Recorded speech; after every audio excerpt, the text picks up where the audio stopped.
Laura ndikuchekwadi pachatswane mota ndikanyepa ndicharaswa nemota mwararimbatsirwa Mwari ari mubatsiri wangu. Pamusoro Mambo Mutasa, zita rangu ndinonzi Weston Chigumira.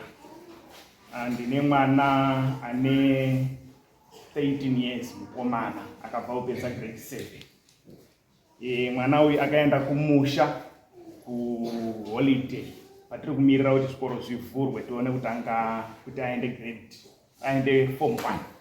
So ari kumusha ikoko pakaita mombe yepa next pedu yakadzipwa nemengo ichibva yafa. Saka ipapo hapana vanhu vakuru epo pamusha ipapo. Vanhu vakuru vari kune rimwe side, rimwe divi revillage rimwe chete. So akauya pamba pedu achikumbira mukomana vepo anonzi Sahumani ndauya naye. Achikumbira kuperekedzwa kumusha kune vanhu vakuru kuti anozivise nezvemombe yakanga yafa. So akapiwa mukomana wangu kuti amuperekedze nekuti ndio aiziwa uyu mukomana wepa next uyu anga ari munyowani haazivi kuti village rakamira sei. Akapiwa mwana wangu iyeye mukomana nemumwe zvemwana ari kugara pamba pedu ari kuda kutanga futi form 1 gore rinouya kuti vamuperekedze. Vari munzira kuenda ikoko vachingopfuura pamatakishop ari panzvimbo inonzi Garitsindike. Pakauya mukomana anonzi Innocent wekwamvere. Akasvika kunobata mwana wangu, akabudisa banga, akataura mashoko ekuti uyu akabereka jezi number 9 ndiye wandiri kuda chaiye. Achibva abudisa banga. Vamwe mudiki mumwe wacho akabva atiza. Iye achibva apukudikawo achibva atiza zvakare.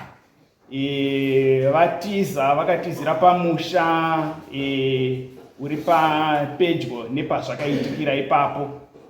Ndauya zvakare namai wacho wepamusha ipapo pakatizira mwana achisvika. Then ari ipapo mwana akanga ava kutya kuenda kumba. Achiti chitotaurirai vari kumba wouye kuzotitora. Kusvikira pavakazoperekedzwa kusvika vasvika kumba. Then rechimangwana racho baba vakaenda kwaSabhuku kuti vanonzwisisa kuti chii chaitika. Since mukomana akanga atozikanwa kuti ndi Innocent Mvere aita izvozvo. Vari kwaSabhuku, Sabhuku akati nyaya iyi chimiro chayo regai titungamidzane tiende kwaMvere tione kuti chii chaitika. Vari munzira kuenda ikoko vakabva vasangana naInnocent Mvere. Zvinonzi pavakabvunza Innocent Mvere munzira imomo, Innocent akaramba akati inini handifambi nebanga, upenyu hwangu hwese handitofambi nebanga. Saka zvamuri kutaura izvo zvechokwadi mwana ndakaonana naye, zveshuwa ndikamubata, asi pandakapinza ruoko muhomwe handina kubudisa banga, ndakabudisa chikwama. Then Sabhuku manzwiro andakaitawo panguva iyoyo akati shuwa Innocent manzwiro atinomuita ari Innocent sezita rake haangaiti zvinhu zvakadaro. Saka zvaari kutaura izvi ichokwadi. Baba vachibva vadzoka kumba vachichitsanangurirawo vari vasara kumba kuti ndo zvaitika pamafambiro andaita. Zvinonzi mwana akatanga kuti saka muri kundiita benzi, muri kufunga kuti zera rangu rinoira handizivi kuti chinhu chinonzi banga chakamira sei sei. Muri kufunga kuti handizivi musiyano uri pakati pebanga nechikwama. Saka zvadaro baba vakasara pakati nepakati kuti vanzwisise kuti chamboitika chaizvo chii. Ndo pavakachizondifonerawo vachiti ndo zvaitika kunoku, saka tiri kushaya kuti nyaya yacho toigadzirisa sei. Ndikati kana zvirizvo zvaitika semazwiro andinoita, pane nyaya yekutiwo vanhu vekwamvere vanhu vamakagarisana navo vanga vasati kuti vandiudza kuti vazosvika nekuna Sabhuku. Saka ndakatotanga wati madini kuenda kuna Sabhuku kuitira kuti vaedze kukuenzanisa ine vanhu vekwamvere, nekuti tine nyaya dzekugarisana dziripo dzatinoda kuti tinge tichitarisa nezvadzo. Akati aiwa kwaSabhuku kwauri kutaura ndatobvako, haundikundi kuziva kugara kweparuzevha. kwasabhuku ndabvako, asi patabva kwasabhuku tatadza kuwirirana pachinhu 1 nemukomana iyeye, nekuti mukomana ari kutaura kuti inini handifambi nebanga, mwana ari kuti aiwa ndakabudisirwa banga, ndakariona banga. Saka ndo pasara nyaya yedu iri sticky. Ndikati saka chimbondipaiwo nditaure nasabhuku. Foni yasabhuku yanga isiri kuita through. Saka baba wakabva waenda kumba kwasabhuku, vakafona variko, ndikataura nasabhuku ranga rari chimangwana racho. Sabhuku wakati ndakazosarawo ndikaita ma-investigations angu, zveshiwa ndakaona kuti mukomana anga achinyepa, akabudisa banga zveshiwa. Saka zvaari kutotaura kuti zuva iroro anga asina banga, akaswera achitenderera pamashops, pamatakishop ari ipapo, ane banga raakanga anaro raanga achibudisa.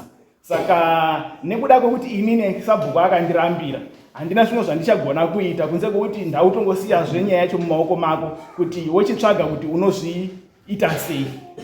Ndo kuzouyawo kwandakaita kunoku ndichida kuti ndibatsirwe, nekuti banga maziviro atinoriita chinhu chisina kumira zvakanaka, uyezve chinhu chinogona kukuwadza, chinhu chinogona kushandiswa zvemune zvechiwanhu. Handizivi kuti apa banga iri pamwana wangu raakazotaura achiti mwana akabereka jezi namba 9 ndiye wandanga ndichida, achibudisa banga ranga richida kushanda pazvipi zvacho.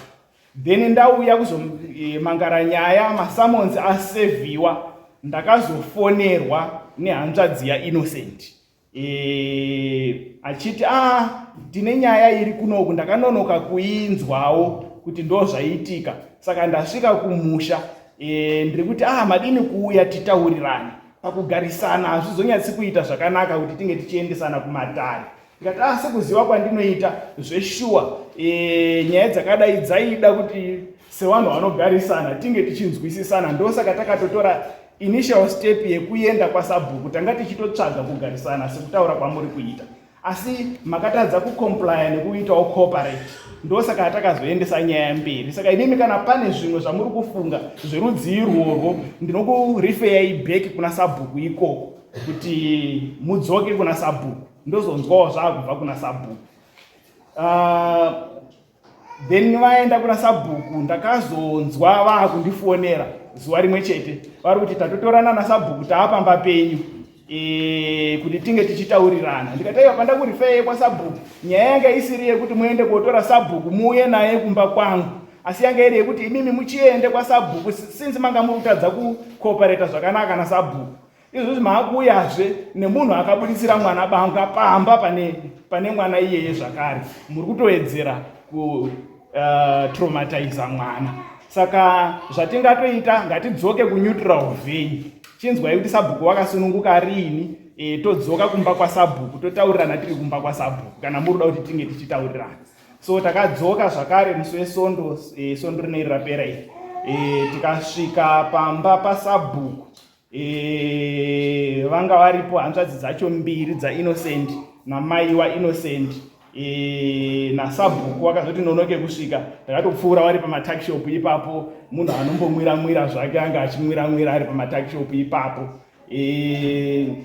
Then tobva tachitanga kuenzaniswa. Mukuenzaniswa ikoko, sabhuku vakangorondedzerazve mafambiro akanga aita nyaya. Then hanzvadzi dzaInnocent dzakanga dzichichema kuti since nyaya yanga yaamberi, manga madini kuti muno withdraw nyaya. Ndikati apa pese apa muri kundikumbira ruregerero imimi hanzvadzi dzaInnocent, ndimi vanhu vandakakurawo nawo, ndinoziwana nemi kunyaya dzakawanda, tinosangana makasiyana siyana.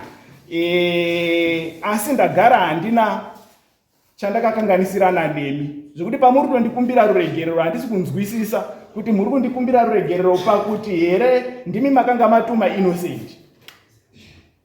Kana manga musirimi makatuma Innocent, ndinotaura kuti imimi hamuna chamakatonditadzira. Innocent ndiye aifanira kunge achikumbira ruregerero. Ndataura izvozvo, Innocent ndo paakazouya akati ndiri kukumbira ruregerero zveshuwa. Ipapo ndo paakazobvuma kuti zuva iroro zveshuwa ndakabudisa banga. Sabhuku akati kana wakabudisa banga racho ngatibva tariona seumbowo wekuti shuwa une banga rawakabudisa. Akaramba kubudisa banga iroro. Akati inini banga ndakatorasa. Ndakasara zvenda kuti shuwa pekutanga akaramba kuti akabudisa banga, pechipiri akubvuma kuti akabudisira mwana banga, asi banga racho akabva aenda kunorirasa. Kwandiri zvakaita sekunge kuti akudestroya evidence. Zvakuita sekunge kuti pane zvaakaita izvi akaita achiziva achida hake. Handina kuzozvinzwisisa futi zvakare, asi ndakaramba ndichizonyengetedzwa kuti ndiwithdrawe nyaya tipedzere pakutaurirana. Asi chakaita kuti ndizorambe ndakashinga kuti aiwa, nyaya yangu ndoda kuti inzwikwe naMambo Mutasa ndechekuti ndakaona ndiri kutaura nevanhu vari kunegotiata in bad faith, wanga wasiri kubuda pachena, wanga uri kutamba mamwe makadzi awo ari paditi. Saka ndakaramba ndakangoshingirirawo ipapo kuti zveshuwa mandikumbira ruregerero pakugarisana, zveshuwa hazvina kumira zvakanaka kuti tinge tichiendesana kumatare. Asi pamakatisvitsa chinhu chekutanga ndechekuti makanonoka, hamuna kana kutombouya kuzokumbira ruregerero. Mwana akabva kumatakishop achiridza mhere yakazika nedunhu rese, asi imi macho hamuna kuuyawo muchiishowa inonzi remorse pachirungu iye. Hamuna kuuya kuratidzawo kuti mabatikana nezvaitika kumwana, uyezve akazotoita initial step yekuenda kuna Sabhuku. Ndisu panyaya yamuri kutaura yekugarisana, ndisu tiri kutotora masteps ekuti tiedze kugarisana nemi mushure meunga matitadzira. Asi imi wacho hamuna chamuri kuita chiri kunyatsa kuratidza kuti muri senziye. Asi zveshuwa ndakunzwa ipanapa kuti makumbira ruregerero. Ndaungoti nyaya yedu ngaichiende kumberi yonzwikwawo naMambo Mutasa, uyezve wachiziva wane background yekuti makauya nenyaya, makazouya muchikumbira ruregerero pane zvakanga zvaitika, tochizoona kuti tinonzwisisana sei uyezve tinogarisana sei pahukama sekutaura kwamuri kuita. Asi pane nyaya dzisina kundijekera pamaitikiro akaita zvinhu. Ndosaka ndauya pano Mambo Mutasa.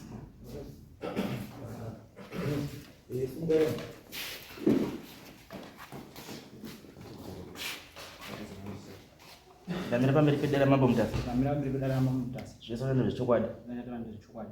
Pachariswa nemhosva. Mwari batsiro. Pamusoro Mambo. Ndotwa inosene mberi. Nyaya yakaitika Mambo ndeyekudai. Ndaibva kubasa. Ndakanonoka kubva kubasa nderacho.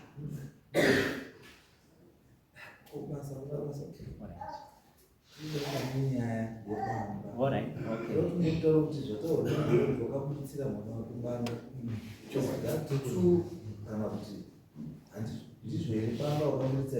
Right, Mambo. Ini banga ndandina ndakaribata. Asi hamuna kubudisira mwana. Ndizvo.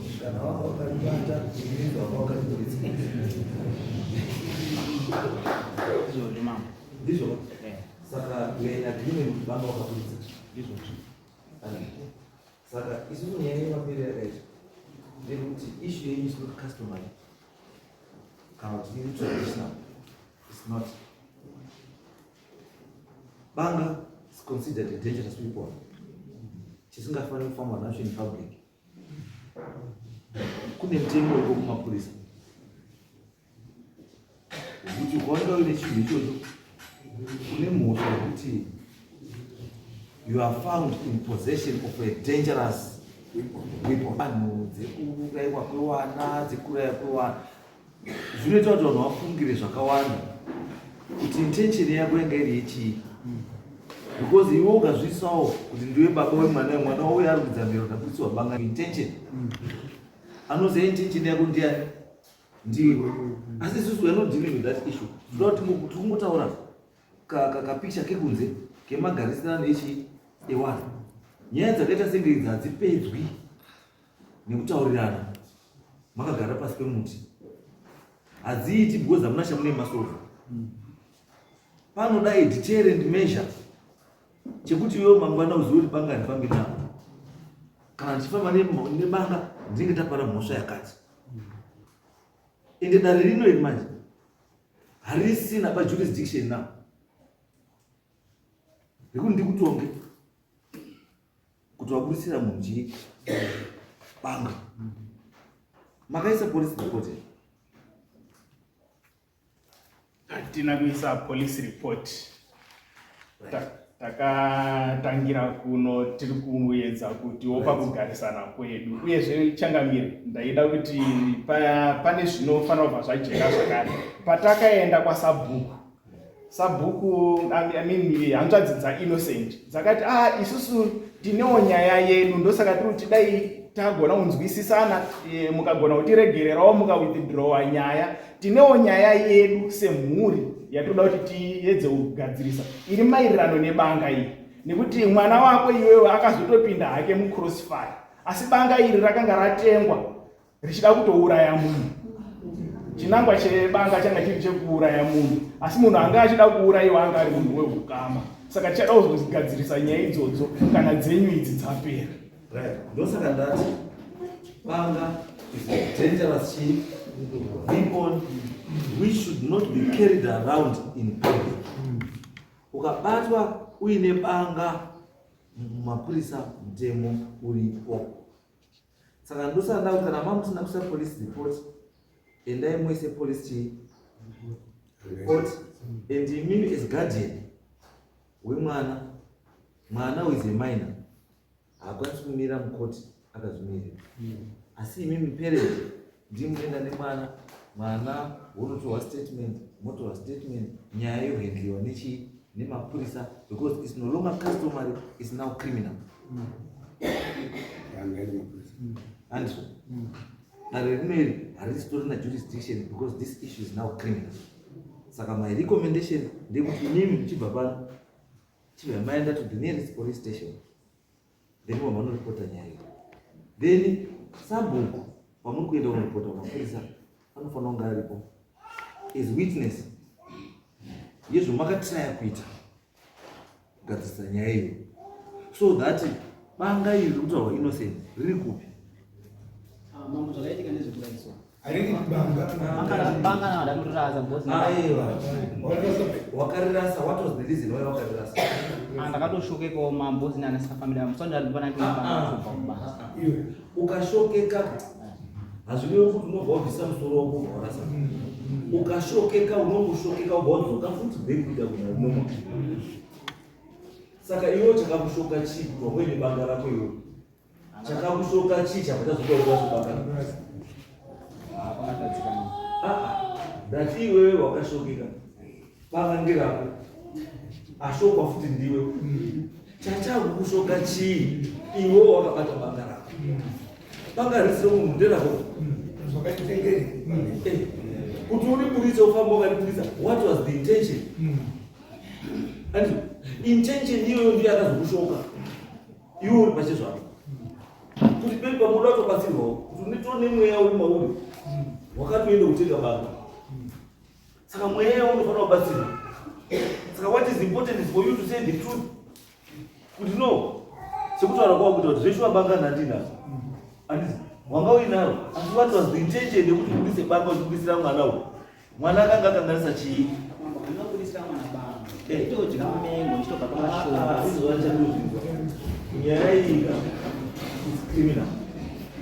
Imi chibva ipanaro pamwe endai motese moripote nyaya izvo kumapurisa. Mapurisa oita sei? Kuendla chii? Kuendla nyaya yavo. Asi chandikuziva ndechekuti banga iroro iwe enda wotsvage pawakarirasa because kutorirasa kwauri kuita izvozvi right now handika uri kuna kubvumwa kuti banga wakoinaro zveshe wasi wakarirasa. So it's evidence manje inomira zvese zvawatotaura zvatoketwa nevanhu vesara. It's evidence that is going to be used against you. Kuti iwe kanongorozva kuti banga hauna mhosva naro saka wanga wakurirasei? Wanga uri kuyaka mengo ndibanga saka chakuti uzorase banga rangu chii? Hauchadi kudya dzimwe mengo futi? Mengo dzakapere. Unozikana ndikudya mengo nebanga saka wakurasirei banga rako? Asi depend yekuti hakurasa banga iroro zvakubva zvakupenda black kuti wangoine kamuka intention kasiri kemengo. Enda utsvage banga uende nebanga kumapurisa unosarende chii? banga iroro asi mibambo chibva pano chienda kumapurisa wamanoriporta this case. This is a criminal issue. It's a criminal issue. Right, today